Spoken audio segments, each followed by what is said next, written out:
ராணிப்பேட்டை மாவட்டம் ஆற்காடு நகரம் பாரதிய ஜனதா கட்சி சார்பில் நகர தலைவர் பாஸ்கரன் தலைமையில் சமக்கல்வியங்கள் உரிமை மும்மொழி கொள்கைக்கு ஆதரவு தெரிவித்து கையெழுத்து இயக்கம் 2025 நிகழ்ச்சியானது துவக்கி வைக்கப்பட்டது. பொறுப்பாளராக மாவட்ட செயலாளர் AM வரதன்ஜி, சிறப்பு அழைப்பாளர் மாவட்ட தலைவர் நெமிலி ஆனந்த்ஜி முன்னிலை வகித்தனர்.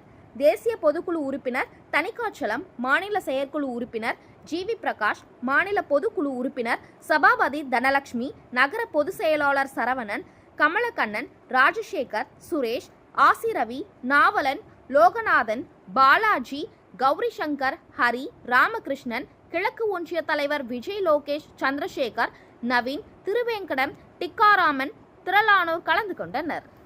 இந்த பகுதியிலே இந்த கையெழுத்து இயக்கத்திற்கு பொறுப்பாளராக மாவட்ட செயலாளர் திட்டத்தை செயல்படுத்தி நமது அண்டை மாநிலங்களுமான கேரளா, ஆந்திரா மற்றும் தெலுங்கானா அனைத்து மாநிலங்களிலும் இந்த தேசிய கல்விக் கொள்கை நடைமுறையில் இருந்தது.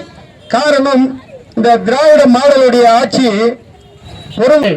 இந்த திராவிட மாடல் ஆட்சியை எதிர்த்து வருவது இங்கே இருக்கிறது.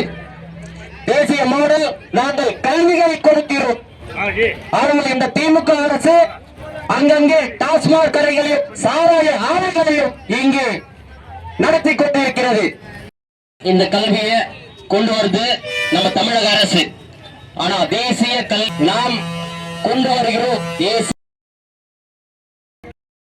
நாங்க மோடி காசு கொடுத்தா யாரும் அப்பா வீட்டு காசு தரீங்க? மோடி அவர்கள் வகுத்திருக்கிறார்கள். அன்பு சகோதரர்களே, இங்க சொன்னாங்க இந்த கம்மி பேரா நீங்க சிந்திக்கிற